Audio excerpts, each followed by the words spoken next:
አደራ ድራማ ክፍል 67 ተለቀቀ። ሰላም ጤና ይስጥልኝ ውድና የተከበራችሁ አድማጭ ተመልካች ቤተሰብ እንደምን አላችሁ? ባላችሁ በሰላማችሁ ብዝት ይበልልኝ። ለዚህ ቻናል አዲስ ሲሆናችሁ ቻናሉን ሰብስክራይብ በማድረግ ቤተሰብ የሆኑ ነባሮች ላይክ፣ ሼር አይረሳ።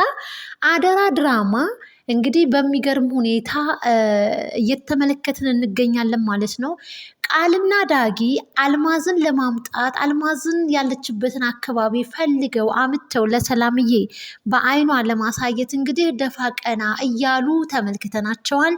በሌላ በኩል ደግሞ ቃል እንግዲህ ለበኃይሉ ደውላ ብሌንን ልታስቆማት ይገባል፣ አልማዝን ፈልጋ ልታመጣት ወጥታለች በማለትም እንግዲህ ይህንን ደውላ በስልክ ትነግረዋለች።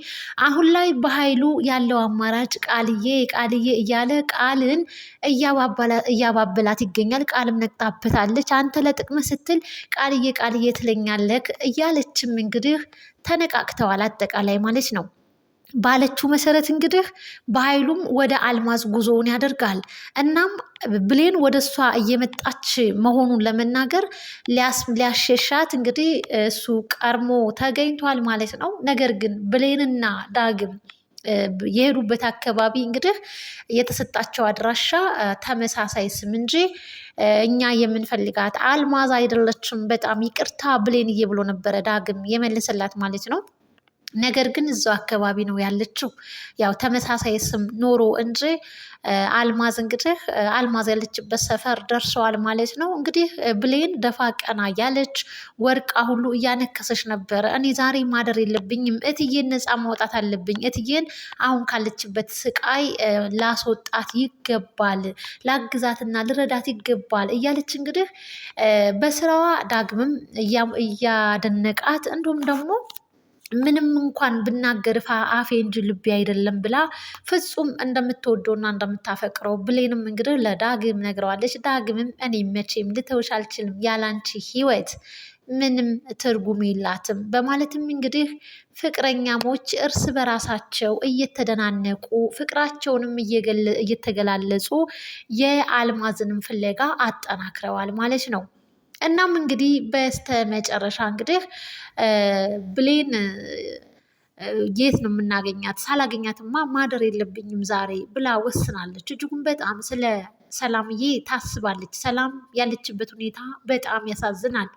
እናም እንግዲህ ሰላምዬ ከውን ኑሮዋ አልፎ በህልሟም እንግዲህ በኃይሉ ቃልን እያሰቃያት ለሀብት ለንብረት ብሎ እንዲሁም ደግሞ እሷን አንቺ ነፍሰ ገዳይ እያለ እጅጉን በጣም እያመናጨቃት እንግዲህ በህልሟም ተመልክታለች። ያ ህልም ለሰላምዬ እጅጉን በጣም ሰላም ንስት አድርጓታል። ይህንን የምትከታተላት ቃል እጅጉን በጣም ደስ ብሎኛል፣ ምን አለ የእውነት ባበድሽ እያለች እንግዲህ ትመኝላታለች።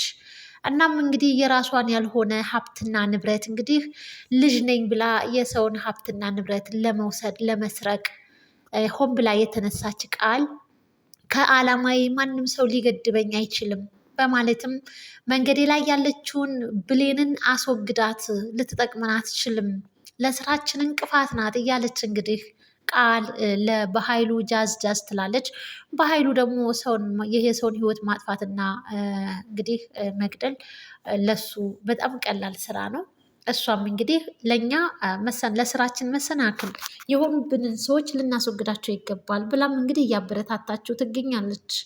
አልማዝን አተዋት እንግዲህ ከተባሉበት ከተሰጣቸው አድራሻ ሄደው አተዋት እንግዲህ ወደ ቤት ብሌን ትመለሳለች። ቤት ስትመለስ ሰላምዬ በጣም የሚዘገንን ህልም አይታለች። እናም እንግዲህ እኔ አንድ ነገር እንኳን ቢሆን የሆነ ነገር እንኳን ቢፈጠር የልጄን ማንነት በደንብ አድርጌ እንዲሁም ደግሞ ሀብት ንብረቱን በውክልና መልክ እኔ መስጠት አለብኝ፣ እንደፈለገች በፈለገችበት ሰዓት ሀብት ንብረቷን ማንቀሳቀስ ትችላለች ልጄ የሚል እንግዲህ ውክልና ልትሰጥ እንግዲህ ጠበቃ አዘጋጅታ ቤት ውስጥ እየተነጋገሩ ብሌን ድረስ ትላለች። ስትደርስ እንግዲህ ምን እየተካሄደና ምን እየተፈጠረ ነው ብላ ብሌን በጣም ጥያቄ ፈጥሮባታል። ቃል ደግሞ እጅጉን በጣም ደስ ብሏታል። እኔ በራሴ በራሴ መንገድ እንግዲህ እንደዚህ ላደርግ ብዙ ደክሜ ነበር። አንቺው እናቴ አንቺው በራስሽ መንገድ ለእኔ ሀብት ንብረትሽን ልትሰጪ ነው ማለት ነው። በጣም ጥሩ ብላችሁ ግን በጣም ደስ ብሏት፣ ነገር ግን ይህንን ጉዳይ ከጠበቃው ጋር እንግዲህ ሰላምዬ ስትነግራ ስታስረዳት እኔማ እንደዚህ ላደርግ አልችልም፣ አልፈልግም፣ አልቀበልም እማዬ እያለች እንግዲህ ማስመሰሏን ቀጥላለች። እናም እንግዲህ ከጠበቃው ጋር መነጋገር ያለባቸውን ነገር ተነጋግረው ስራውን እንዲጀምር ጠበቃውን እንግዲህ አናግራው ጨርሳለች። ብሌን ተከሰተች። እትዬ ላናግርሽ ፈልጋለሁ ብቻሽን አለቻት። ወደ ውጭ ዛት ወጣች። ምን እያደረግሽ ነው አለቻት። ምን እያደረግሽና ምን እየሰራሽ ነው ብላም ስጠይቃት ከአንቺም ደብቅሽ ነገር የለም ብሌንዬ፣ በቃ የሚሆነውና የሚፈጠረው ነገር አይታወቅም። ልጄን ባዶ ሜዳ ላይ እንግዲህ ልጥላት አይገባም፣ ነገራቶቹን ማስተካከል አለብኝ ብላ ለብሌን ትነግራታለች። አልማዝ አልሞተችም ብትላትም ልታምናት ሰላምዬ አላመነችም። ምክንያቱም በአይኗ መሞቷን ነው የምታውቀው። ብሌንም እንግዲህ አልተጫነቻትም። ምክንያቱም ማየት ማመን የሚባል ነገር አለ። ሰላምዬ በአይኗ ስላየች እንግዲህ አልማዝ የሞተች ስለመሰላት፣ ነገር ግን አልማዝ እንግዲህ ራሷን ነበር የሳተችው። ከዛም ስታገግም እንግዲህ በሬሳ መልክ ነበር ከቤቷ የወጣችውና የምታውቀው ታሪክ የላትም። እናም በቃ አንቺ የፈቀድሽውን አድርጊ በማለትም እንግዲህ ብሌንም ፈቀደችላት። እናም የምትፈቅጅልኝ ከሆነ እናቴ ጋር ደርሼ ልምጣ በማለትም ፍቃድ ጠየቀቻት። ምንም ችግር የለም የኔ ልጅ ሂጂ አለቻት። ሰላምዬም እንግዲህ ወደ ቤት ገባች፣ ወደ ጠበቃውና ከቃል ጋር ማለት ነው። እናም ብሌን በጣም አስተዋይ ናት። በሚገርም ሁኔታ የውጭ በር ክፍት ነበር ቁልፉና ቁልፉ ውጭ ነበር እና ከውጭ እንግዲህ ቆልፋባቸው ቁልፉን ይዛ ነበረ የሄደችው። እናም እንግዲህ ዳግምን ቶሎ በል ፍጠን፣ እትዬ በጣም አደጋ ላይ ነች፣ እባክህን ለቃል እንግዲህ ሀብት ንብረቷን በውክልና መልክ ልታዞርላት ነው። ቃል የፈለገችው ነገር እየተሳካላት ነው ያለው። እናም እትዬን ልናድናት ይገባል በማለትም እንግዲህ ዳግም ትልቅ እና አሪፍ ነገር ነው የተመለከተው። እሱም ምንድን ነው አሁን በእርግጠኝነት አልማዝ በህይወት መኖሯን አለመኖሯን፣ እንዲሁም ደግሞ አልማዝ የምትገኝበትን ቦታ ሊያቅ የሚችለው ማን መሰለሽ? ጠይቀሽው እምቢ ሊልሽ የማይችል ሰው በማለትም እንድታስብ አደረጋት። ማን አለችና ሳሚ አለች። እንዴት እስከዛሬ አልመጣልኝም? እሱ ከባህሉ ጋር የሚሰራ ሰው ነው። አሁን ላይ ደግሞ ያ ነገር ተቀይሮ እንግዲህ በቀል ላይ ናቸው ያሉት እና ስለዚህ ሳሚ ያግዘናል፣ ይረዳናል በማለትም እንግዲህ በሚገርም ሁኔታ ሳሚን ፍለጋ ጉዞ ቀጥለዋል ማለት ነው ዳግም። ነገር ግን ሳሚን ፈልገን እስክንመለስ ድረስ ሰላምዬ እጇን ለፖሊስ ብትሰጥስ በማለትም ሲነግራት፣ አይ ምንም ችግር የለም እኔ ቆልፌባቸው ቁልፉን ይዤ ነው የመጣሁት ስትለውም ዳግም በጣም ተገረመና እጅጉን በጣም ተደሰተም ተገረመም በስራዋ ማለት ነው። እናም እንግዲህ በኃይሉ አልማዝን አግኝቶ አስጠንቅቋታል። እናም በሚገርም ሁኔታ እንግዲህ አሁን ላይ ብሌን እየተሯሯጠች ትገኛለች። አልማዝን ያዝ አድርገው አፈፍ አድርገው ለሰላምዬ ለማሳየት ይህም እንግዲህ እገዛ ያስፈልገናል በማለት ሳሚን ፍለጋ ሄደዋል ማለት ነው።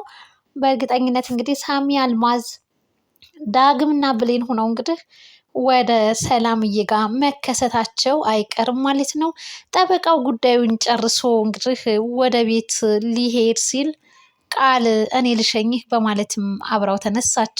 ነገር ግን በሩን ሊከፍቱ ቢሉ ምንም ሊከፈትላቸው አልቻለም።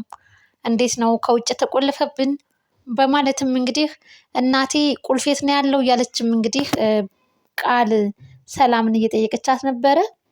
ቁልፉ በውጭ በኩል ነው ስትል ይቺ መጥፎ ሰራችልኝ፣ በቃ ቆልፋብን ሄደች ማለት ነው እያለች አሁንም እንግዲህ ቃል ብሌንን ጥምድ አድርጋ ይዛታለች ማለት ነው።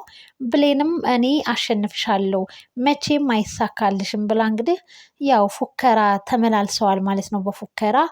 እናም እንግዲህ አሁን ላይ የሚከሰተው ነገር ምን ይሆን? እጅጉን በጣም ልብ አንጠልጣይ ነው።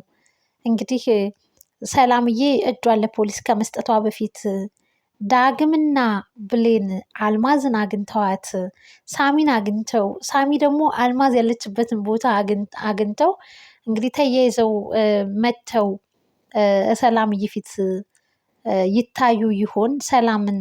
ሰላም አልማዝ መኖሯን በህይወት ታረጋግጥ ይሆን ወይንስ ቀርማ እጇን ለፖሊስ ትሰጥ ይሆን? ውድና የተከበራችሁ አድማጭ ተመልካች ቤተሰብ ለዚህ ቻናል አዲስ ሆናችሁ ቻናሉን ሰብስክራይብ በማድረግ ቤተሰብ ሁኑ። ነባሮች ላይክ እና ሼር አይረሳ። እንግዲህ በአደራ ድራማ ላይ ያላችሁን ግምት፣ ሀሳብ አስተያየታችሁን በኮመንት አጋሩን። ምክንያቱም እንግዲህ በር ተቆልፎባቸው ነው እንግዲህ አልማዝን ለማምጣት እየገሰገሱ ያላቸውን ኃይል ተጠቅመው እንግዲህ ዳግምና ብሌን ሳሚን ፍለጋ ሂደዋል ማለት ነው። አልማዝን ይዘው ይመጡ ይሆን በስተመጨረሻ? ይህንን እንግዲህ በቀጣይ ክፍል የምናይ ይሆናል ማለት ነው።